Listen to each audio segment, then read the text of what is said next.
다 같이 하나님 말씀 함께 읽겠습니다. 예, 오늘 본문은 로마서 8장 18절에서 26절까지입니다. 우리 특별히 오늘은 그중에 18절 말씀만 함께 읽겠습니다. 한 목소리로 읽겠습니다. 시작. 현재 우리가 겪는 고난은 장차 우리에게 나타날 영광에 비하면 견주면 아무것도 아니라고 나는 생각합니다. 아멘. 예, 여러분 한 주간도 주님 안에서 평안하셨습니까? 할렐루야. 예, 그렇게 보이네요. 예, 오늘은 저희가 성경에 나타난 하나님 나라 시리즈 설교 네 번째 설교입니다. 설교 제목은 이미와 아직. 이미와 아직 조금 낯선 말이죠. 저도 굉장히 낯섭니다. 근데 이 표현은 이제 신학에서 우리가 하나님 나라를 표현할 때, 설명할 때 자주 쓰이는 말이에요. 그러면 이 말의 뜻이 무엇인지 한번 살펴볼게요. 이미와 아직이란 하나님 나라는 예수님께서 이 땅에 오심으로 이미 시작됐습니다. 그렇죠? 그런데 그 하나님 나라의 완전한 모습은 아직 오지 않았다는 것입니다. 다시 말해서 하나님 나라는 이미 시작됐지만 아직 완전히 이루어지지는 않았다. 그래서 이미와 아직이다. 그래서 우리는 지금 어디에 살고 있느냐? 이 이미와 아직 사이에 살고 있는 것입니다. 여러분 롯데월드나 에버랜드 가보신 적 있으시죠? 아, 역시 대단하십니다. 입장하기 위해서 뭐가 필요하죠? 티켓을 사야 되죠. 자, 이제 티켓이 내 손에 있어. 그죠? 그래서 이제 이 티켓이 내 것이 확실해요. 근데 줄이 너무 길어요. 그래서 아직 놀이기구를 타지는 못한 상황. 이것을 우리가 바로 이미와 아직이다라고 말할 수 있습니다. 티켓은 이미 있지만 이미 티켓을 가지고 이미 놀이동산을 이용할 자격은 있는 거예요. 그런데 아직 놀이기구에 오르지는 못하고 있는 것을 말하는 것이죠. 그래서 이미와 아직입니다. 하나님의 나라도 이와 같아요. 예수님께서 십자가 부활로 우리에게 구원의 티켓을 주셨습니다. 아멘. 그래서 우리는 이미 하나님의 자녀이고 이미 구원받은 백성입니다. 아멘. 그러나 동시에 우리는 이 땅에 살아가면서 여전히 눈물을 흘리고 있어요. 억울한 일도 당할 때도 있고 또 질병과 아픔 속에서 살아가게 됩니다. 왜냐하면 아직 하나님의 나라가 완전히 이루어진 것이 아니기 때문이죠. 사랑하는 여러분, 이처럼 이 이미와 아직 사이에 고난이 찾아온다는 것입니다. 원하지 않아도 우리 삶 속에 눈물과 아픔이 다가옵니다. 그렇다면 우리는 이 이미와 아직 사이에서 우리는 어떤 정체성을 가지고 살아가야 할까요? 이것이 오늘 여러분과 함께 나누고 싶은 메시지입니다. 먼저 우리는 기억해야 합니다. 소망을 가진 사람들입니다. 뭐라고요? 소망을 가진 사람들. 우리 옆에 있는 분께 이렇게 한번 말해봅시다. 당신은 소망을 가진 사람입니다. 당신은 소망을 가진 사람이에요. 오늘 본문은 우리가 이 이미와 아직 사이에서 어떠한 고난이 와도 소망을 가질 수 있는 세 가지 이유를 알려줍니다. 자, 먼저 우리 18절 말씀을 같이 읽어보겠습니다. 시작. 현재 우리가 겪는 고난은 장차 우리에게 나타날 영광에 견주면 아무것도 아니라고 나는 생각합니다. 아멘. 여러분, 우리의 인생에는 고난이 있습니까? 없습니까? 있죠. 학생들은 공부 때문에 밤잠을 설치기도 합니다.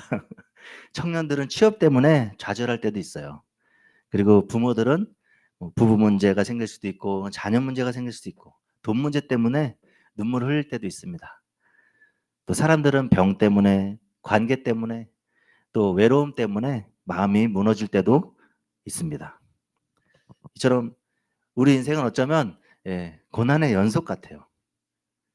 그런데 바울은 정말 이것보다 더한 극심한 고난을 겪었던 인물이에요. 먼저 바울은 그러면 왜 도대체 이러한 고난을 받았을까요? 이유는 단 하나였어요. 예수 믿는다는 이유 때문에 그랬어요.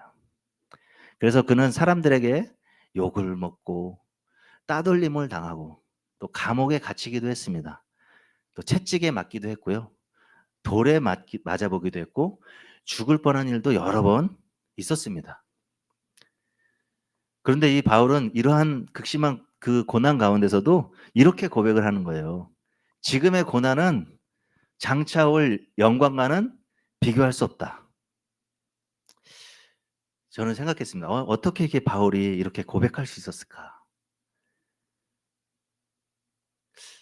그는 아마 지금의 고난과 그 장차 올 영광의 차이를 깨달았던 것입니다. 그래서 지금의 고난이 아무리 극심해도 결코 앞으로 받을 영광보다 커 보이지 않았던 것입니다. 여러분 이 예화를 한번 들어볼게요. 운동선수를 한번 생각해 보세요. 매일 정말 땀 흘리고 훈련을 하는데 얼마나 고되고 정말 포기하고 싶겠습니까? 저도 다이어트 때문에 하루에 한 예, 매일 계단을 올라본 적도 있어요. 정말 포기하고 싶더라고요. 그런데 이 운동선수가 결승선에서 메달을 목에 딱 걸었을 때 그 모든 고생은 정말 보람으로 바뀌게 될 것이에요. 그죠? '아 내가 이 고난을 견딘 이유가 이것 때문이었구나.' 하고 기쁨을 만끽할 겁니다. 우리가 지금 겪고 있는 이 인생의 고난도 이와 같아요.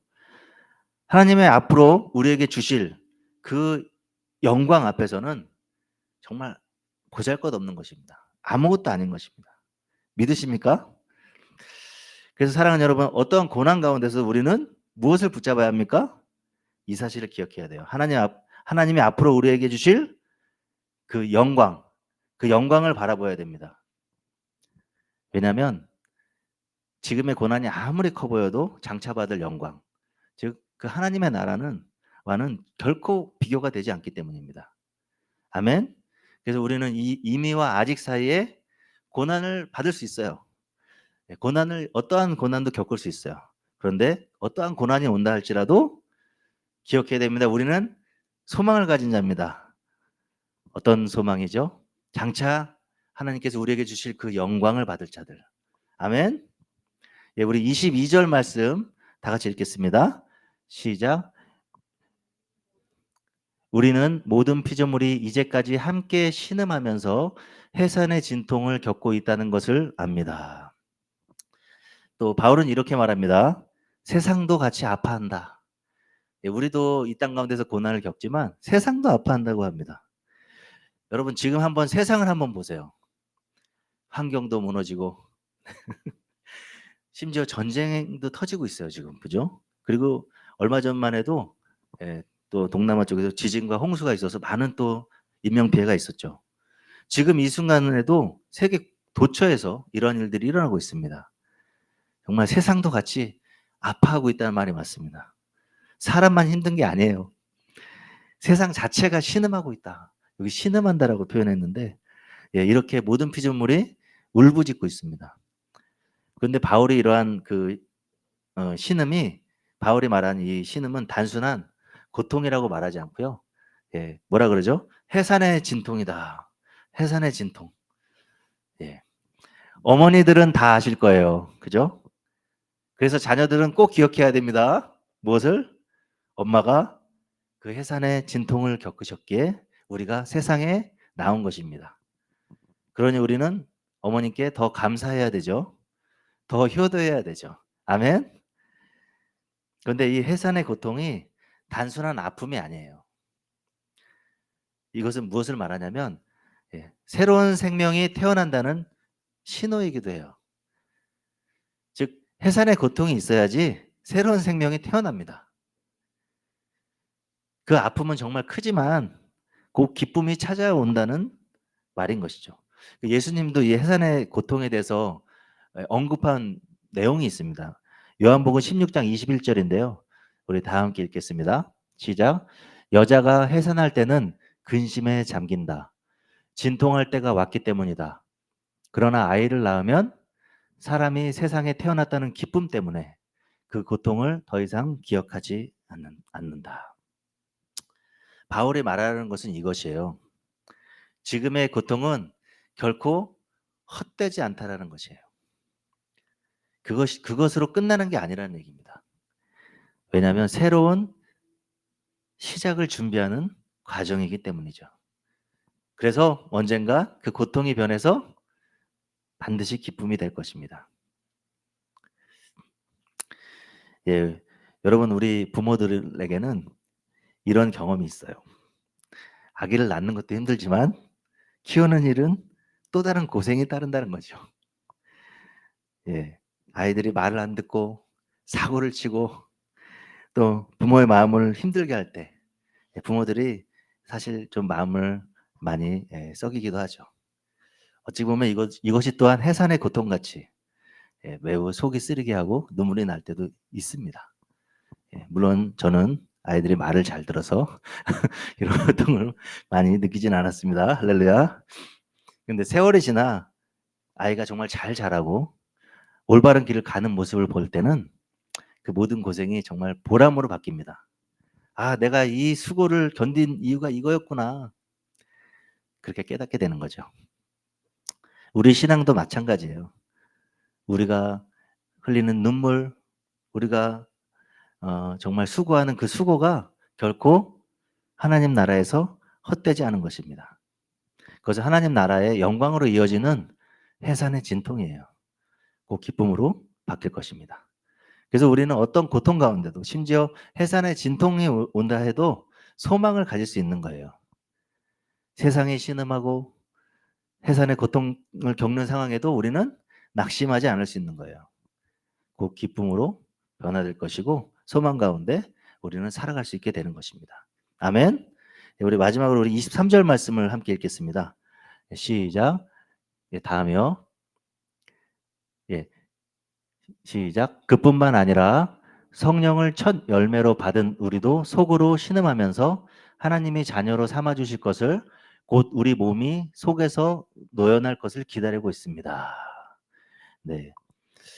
이 구절이 조금 어려울 수 있어요.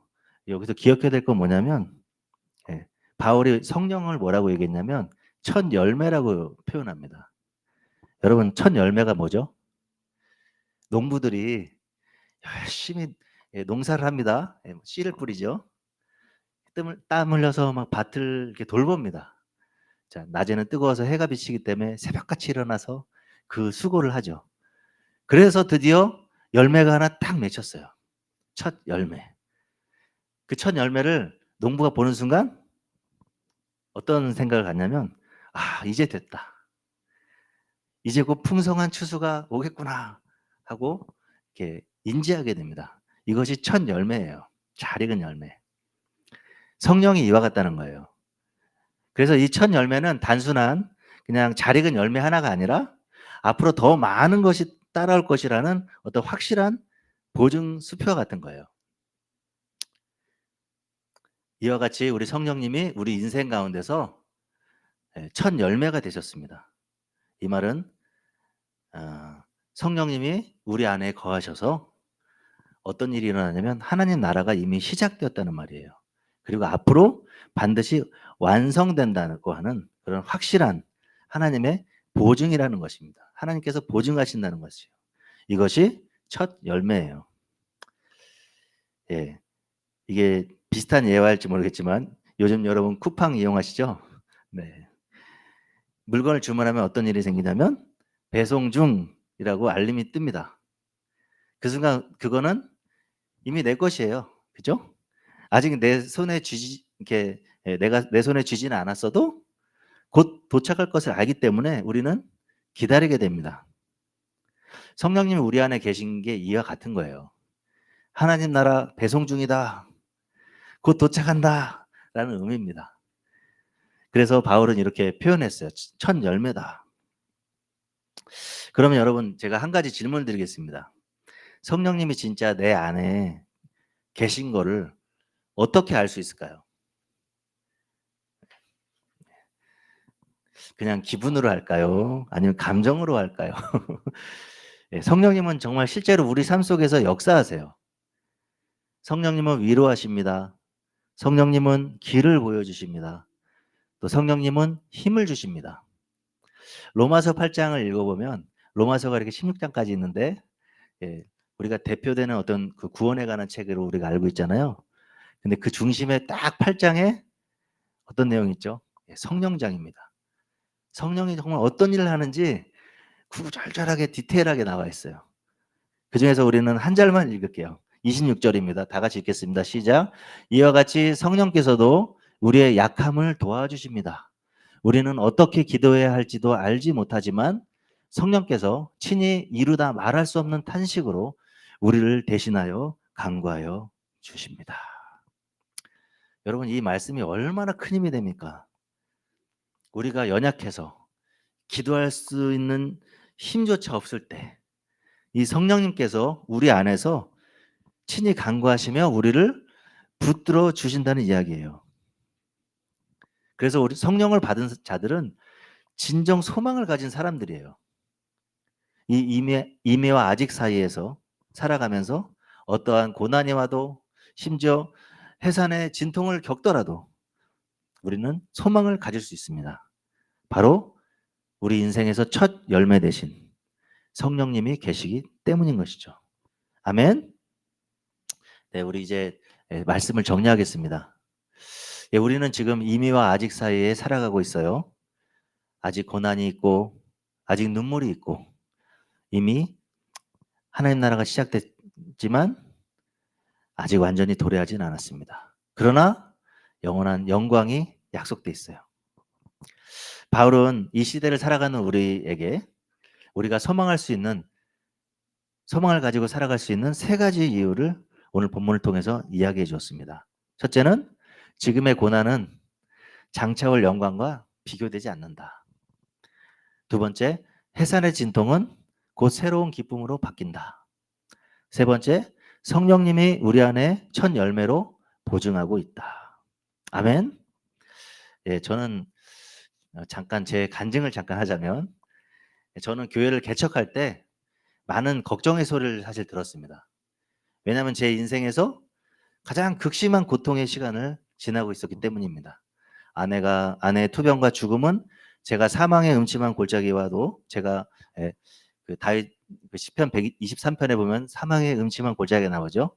마치 거기를 걷는 것 같은 그러한 침울한 상태였습니다. 사실 이보다 더한 고통은 어쩌면 없을 것입니다. 제 인생에서. 근데 그때 성령님이 저를 붙들어 주셨어요. 눈물 가운데 위로해 주셨고 또 길을 보여주시고 다시 이렇게 일어날 힘을 주셨습니다. 그리고 오늘날 그 교회를 개척한다는 일이 쉽지 않다는 것도 사실 알고 있습니다. 앞으로도 어쩌면 이 해산의 고통 같은 수고를 겪어야 할 수도 있습니다. 우리는 그럼에도 불구하고 눈물로 씨를 뿌려야 하고 때로는 희생을 감당해야 할 수도 있습니다. 그런데 사랑하는 여러분, 이 모든 아픔과 수고는 결코 헛되지 않아요. 왜냐하면 하나님 나라를 세워가기 위한 해산의 진통이기 때문이죠. 그래서 그 고통을 기쁨으로 바꿔주시는 분이 계신다는 거예요. 그분이 바로 성령님이에요. 지인들은 교회가 성장하기 위해 이런저런 방법들을 말해주곤 합니다. 그분들의 의견은 정말 저를 위한 것임을 저도 잘 압니다. 그런데 저는 단 한 가지만을 두려워하고 있어요. 그게 뭐냐면 성령님의 임재가 사라지는 것이에요. 교회는 사람의 수도 중요하고 프로그램도 중요할 수 있고 또 화려한 건물이 필요할 때도 있어요. 근데 제가 꿈꾸는 교회는 어쩌면 계시록의 빌라델비아 교회 같은 작은 능력으로도 충성했다고 칭찬받는 그런 교회입니다. 왜냐하면 이 빌라델비아 교회는 왜 이런 칭찬을 받았습니까? 성령의 음성을 들었기 때문이에요. 성령님이 함께 하셨기 때문이죠.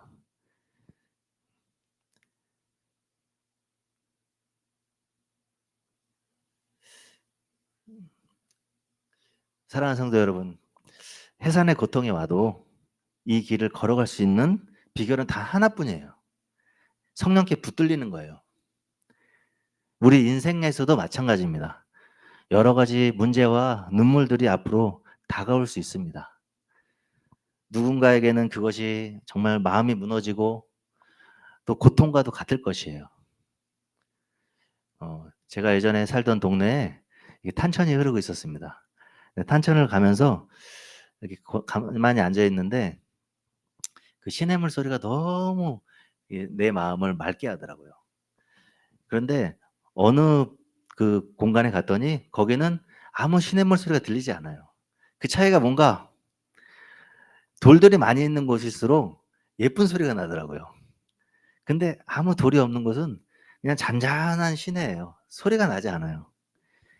이처럼 우리 인생에도 어떤 고난, 이 해산의 고통도 어쩌면 성령을 통해서 우리가 세상을 울리는 찬양으로 바뀌게 될 수 있다는 거예요. 우리는 지금 이 이미와 아직의 시대를 살고 있는데 우리의 인생의 스토리가 많은 돌짝밭이 있고 또 많은 자갈 같은 것이 있을지라도 정말 성령께 붙들린다면 하나님의 나라를 노래하는 그런 곡조로 변하게 될 줄 믿습니다. 그러기 위해서는 우리가 가장 중요한 거, 첫 열매 대신 이 성령께 굴복해야 돼요. 그래서 우리가 깨닫고 우리가 느끼는 그 한계들을 성령 앞에서 벗겨내야 됩니다. 그렇게 성령께 붙들려 살아가는 우리 모두가 됐을 때 우리는 오직 성령으로 소망 가운데 승리하는 그러한 복된 삶을 살게 될 줄 믿습니다. 저와 여러분 우리 주의 평강교회가 오직 성령으로 소망 가운데 승리하시기를 예수님의 이름으로 축복합니다. 우리 시간에 우리 두 가지를 놓고 같이 기도했으면 좋겠습니다. 먼저 개인을 위해서 기도하는데요. 우리가 이미와 아직 사이에서 오직 성령을 따라 살아가게 해 주십시오. 하늘 소망으로 지금의 고난이 우리가 재해석되고 또 진통 후에 새 기쁨을 맞는 은혜를 주시옵소서. 오직 성령으로 채워주십시오. 기도해 주시고 두 번째 우리 교회를 위해서 기도합시다. 우리 주의 평강교회가 오직 성령을 따르는 공동체가 되기를 원합니다. 그래서 성령을 따라 하나님 나라를 전하는 공동체가 되게 해주시고 구원의 은혜가 가득하게 해주시옵소서. 우리 두 가지 놓고 기도하겠습니다.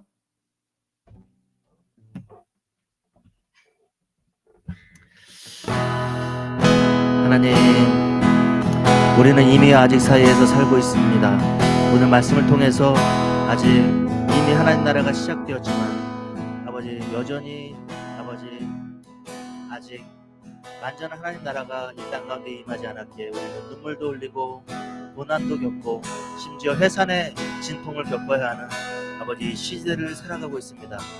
그러나 하나님 우리가 압니다. 아버지 지금의 이 고난은 장차할 영광과 비교할 수가 없습니다. 하나님의 해산의 진통은 아버지 큰 기쁨으로 아버지 새 생명을 탄생하는 기쁨으로 변화될 줄 믿습니다. 하나님 정말 그러기 위해서 우리에게 필요한 것은 첫 열매 되신 성령 하나님입니다. 지금 그 성령님을 사모하며 아버지 기도합니다. 우리 개인의 인생 가운데 성령님 충만하게 임재하여 주셔서 아버지 우리가 정말 성령으로 채워주셔서 지금의 고난이 재해석되게 해주시옵소서. 지금의 진통이 아버지 오히려 새 기쁨을 맞는 은혜가 되게 해주시옵소서. 우리의 인생의 스토리가 아버지 많은 돌짝밭 사이에서 그것이 은율이 되어 아버지 주님을 하나님의 나라를 노래하는 그러한 아버지 하늘나라 아버지 찬양하는 스토리가 될 수 있도록 아버지 인도하여 주시옵소서. 그러기 위해선 성령 하나님께 굴복 가오니 성령님이 인자하여 주시고 계속해서 붙들어 주시고 계속해서 힘을 주시고 계속해서 세워 주셔서 성령과 동행하는 우리 삶이 될 수 있도록 인도해 주시옵소서. 하나님 우리 교회를 위해 아버지 이 시간 충고합니다. 아버지 무엇보다도 성령을 따르는 공동체가 되기를 원합니다. 아버지 인간의 노력과 힘으로 아버지 지혜로 세워지는 공동체가 되지 않기를 원합니다. 아버지 작지만 충성을 다했다 칭찬받는 교회가 되길 원합니다. 아버지 하나님 성령을 따라 하나님 나라를 전하는 공동체로 세워주시옵소서. 그래서 날마다 구원의 은혜가 가득한 아버지 교회가 될 수 있도록 주님께서 인도하시고 역사하여 주시옵소서. 아버지 이 땅 가운데서 아버지 세상도 감당할 수 없는 자들로 우리를 세워주시옵소서. 그렇게 하실 주님을 찬양합니다. 예수님의 이름으로 기도합니다. 아멘.